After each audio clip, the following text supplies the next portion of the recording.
S, ಈ ಕುರಿತಂತೆ ನಮ್ಮ ಕಲೀಗ್ ಸುರಭಿ ಅವರು ಕೂಡ ಈ ಒಂದು ವೈಯಾಲಿ ಕಾವಲಿನ TTD ದೇವಸ್ಥಾನದಿಂದ ಲೈವ್ ಚಾಟಿಂದ ಜಾಯ್ನ್ ಆಗ್ತಾ ಇದ್ದಾರೆ. ಎಸ್, ನೋಡೋದಾದರೆ ಸುರಭಿ, ವೈಕುಂಠ ಏಕಾದಶಿಯ ಪ್ರಯುಕ್ತವಾಗಿ ಬೆಂಗಳೂರಿನ TTD ದೇವಸ್ಥಾನದಲ್ಲಿ ಯಾವ ರೀತಿಯ ಒಂದು ಪೂಜಾ ಕೈಂಕರ್ಯಗಳು ನೆರವೇರ್ತಾ ಇದೆ, ಹಾಗೆ ಭಕ್ತಾದಿಗಳು ಕೂಡ ಆಗಮಿಸ್ತಾ ಇದ್ದಾರೆ, ಈ ಕುರಿತಂತೆ ಇನ್ನಷ್ಟು ಮಾಹಿತಿಯನ್ನ ನೀಡ್ತಾ ಹೋಗೋದಾದ್ರೆ ಸುರಭಿ.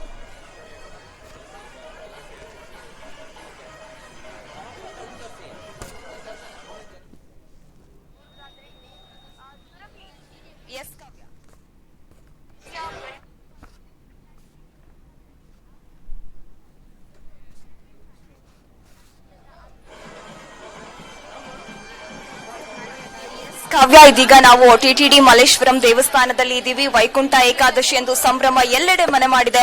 ಸಾಕಷ್ಟು ಸಂಖ್ಯೆಯಲ್ಲಿ ಭಕ್ತಾದಿಗಳು ಕೂಡ ಆಗಮಿಸ್ತಾ ಇದ್ದಾರೆ. ಅಲ್ಲದೆ ಯಾವುದೇ ರೀತಿಯ ಅಹಿತಕರ ಘಟನೆಗಳು ಕೂಡ ನಡೀಬಾರದು ಅಂತ ಹೇಳಿ ಈಗ ಏನು ಒಂದು ತಿರುಪತಿಯಲ್ಲಿ ನಡೆದಿರುವಂತಹ ಅಹಿತಕರ ಘಟನೆ ಇಲ್ಲಿ ಮರುಕಳಿಸಬಾರದು ಅಂತ ಹೇಳಿ ಈಗಾಗಲೇ ಸಾಕಷ್ಟು ಪೊಲೀಸರನ್ನ ಕೂಡ ನಿಯೋಜನೆ ಮಾಡಲಾಗಿರುವಂತದ್ದು. ಹೆಚ್ಚಿನ ಸಂಖ್ಯೆಯಲ್ಲಿ ಭಕ್ತಾದಿಗಳು ಬರ್ತಾ ಇದ್ದಾರೆ. ನೀವು ಕೂಡ ದೃಶ್ಯದಲ್ಲಿ ಗಮನಿಸ್ತಾ ಇರಬಹುದು, ಇಲ್ಲಿ ದೇವಸ್ಥಾನವನ್ನ ತುಂಬಾ ವಿಜೃಂಭಣೆಯಿಂದ ಅಲಂಕಾರ ಮಾಡಲಾಗಿರುವಂತದ್ದು. ವೈಕುಂಠ ಏಕಾದಶಿ ಏನು ಒಂದು ದಿನ ನೀವು ಹಬ್ಬವನ್ನ ಮಾಡೋದ್ರಿಂದ, ಉಪವಾಸ ಮಾಡೋದ್ರಿಂದ, ಹಾಗೆ ದಾನವನ್ನ ಮಾಡೋದ್ರಿಂದ ಸಾಕಷ್ಟು ಒಳ್ಳೇದಾಗುತ್ತೆ ಅಂತ ಹೇಳಿ ಒಂದು ಅಚಲವಾದ ನಂಬಿಕೆ ಕೂಡ ಇಲ್ಲಿನ ಭಕ್ತರಲ್ಲಿ ಇದೆ. ಇಲ್ಲಿ ಸಾಕಷ್ಟು ಜನ ಭಕ್ತಾದಿಗಳು ಸರತಿ ಸಾಲಿನಲ್ಲಿ ಆಗಮಿಸಿ ದೇವರ ಕೃಪೆಗೆ ಪಾತ್ರರಾಗ್ತಾ ಇದ್ದಾರೆ. ನೀವು ಕೂಡ ದೃಶ್ಯದಲ್ಲಿ ಗಮನಿಸ್ತಾ ಇರಬಹುದು, ಈಗಾಗಲೇ ಹೆಚ್ಚಿನ ಸಂಖ್ಯೆಯಲ್ಲಿ ಭಕ್ತಾದಿಗಳು ಬರ್ತಾ ಇದ್ದಾರೆ. ಅಲ್ಲದೆ ಈ ಕಳೆದ ವರ್ಷಕ್ಕಿಂತ ಈ ಬಾರಿ ಇನ್ನೂ ಹೆಚ್ಚಿನ ಸಂಖ್ಯೆಯಲ್ಲಿ ಭಕ್ತಾದಿಗಳು ಬರ್ತಾರೆ ಅಂತ ಕೂಡ ಹೇಳಲಾಗ್ತಿದೆ. ಈಗಾಗಲೇ ಬೆಳಗ್ಗೆಯಿಂದನೇ ಭಕ್ತಾದಿಗಳು ಬಂದು ದೇವರ ದರ್ಶನಕ್ಕೆ ಪಾತ್ರರಾಗ್ತಾ ಇರುವಂತದ್ದು. ನಾನು ಕೂಡ ಇಲ್ಲಿ ಮಾತಾಡಿಸ್ತಾ ಹೋಗ್ತೀನಿ. ಇಲ್ಲಿ ಸಾಕಷ್ಟು ಜನ ಭಕ್ತಾದಿಗಳು ಇದ್ದಾರೆ, ಅವ್ರು ಏನ್ ಹೇಳ್ತಾರೆ ಅಂತ ಕೇಳ್ತೀನಿ.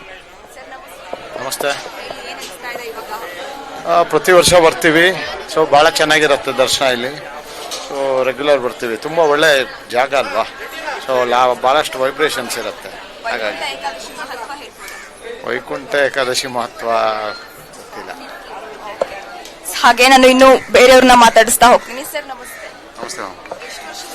ನಾವು ಕಳೆದ 5 ವರ್ಷಗಳಿಂದ ಬರ್ತಾ ಇದ್ದೀವಿ ಕಂಟಿನ್ಯೂಸ್ ಆಗಿ. ಫ್ಯಾಮಿಲಿ ಸಮೇತ ಬರ್ತಿದ್ದೀವಿ. ತುಂಬಾ ಒಳ್ಳೇದಾಗ್ತಾ ಇದೆ.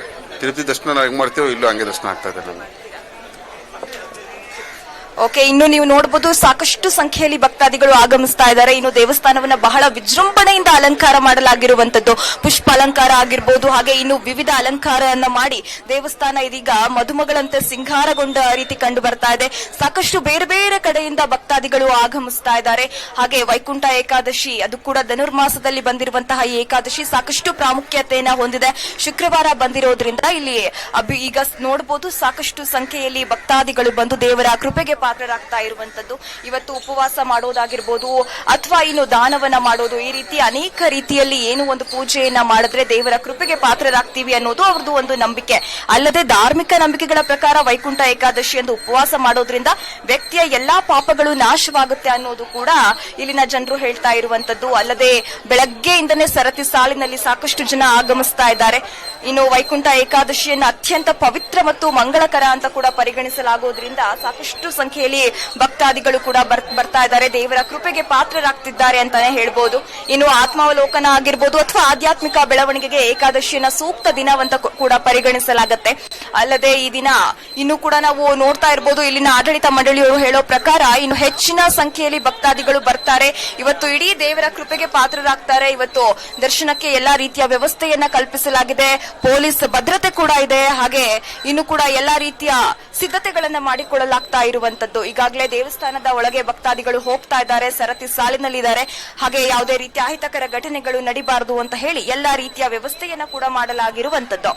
ಇನ್ನು ನೋಡ್ತಾ ಇದ್ರೆ ಮಹಾವಿಷ್ಣುವಿನ ಆರಾಧನೆ ಮತ್ತು ಉಪವಾಸ ಮಾಡೋದ್ರಿಂದ ಮನಸ್ಸಿನಲ್ಲಿರುವ ಕಲ್ಮಶಗಳೆಲ್ಲ ದೂರ ಆಗತ್ತೆ, ಪವಿತ್ರ ಹಾಗೂ ಶುದ್ಧವಾಗಿರುತ್ತೆ ಅಂತ ಹೇಳಲಾಗುತ್ತೆ. ಇನ್ನು ವಿಷ್ಣುವನ್ನ ಪೂಜಿಸೋದು, ಉಪವಾಸ ಮಾಡೋದ್ರಿಂದ ಮನೆಯಲ್ಲಿನ ತೊಂದರೆಗಳು ಕೂಡ ದೂರ ಆಗುತ್ತೆ ಅಂತ ಕೂಡ ಹೇಳಲಾಗುತ್ತೆ.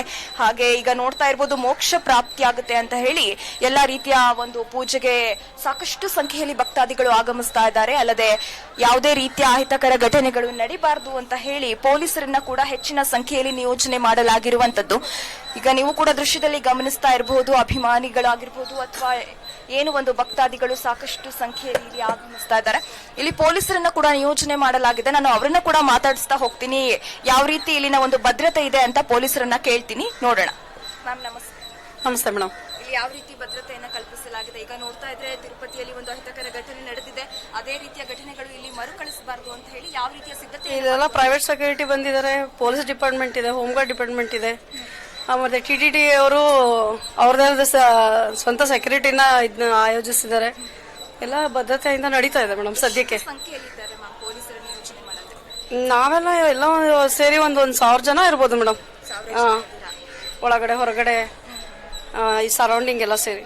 ಎಷ್ಟು ತನಕ ಇಲ್ಲಿ ಒಂದು ಪೂಜೆಗೆ ನಮಗೆ ಪೂಜೆ ನೈಟ್ 10 ಗಂಟೆವರೆಗೂ ಇರುತ್ತೆ.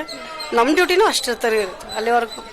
ಬೆಳಗ್ಗೆ 5ರಿಂದ ರಾತ್ರಿ 10 ಗಂಟೆ. ಕಳೆದ ವರ್ಷಕ್ಕಿಂತ ಈ ಬಾರಿ ಯಾವ ರೀತಿ ವಿಭಿನ್ನ? ಅದು ಗೊತ್ತಿಲ್ಲ ಮೇಡಮ್, ನಾವು ಈ ವರ್ಷನೇ ಬಂದಿರೋದು ಫಸ್ಟ್ ಇಲ್ಲಿಗೆ.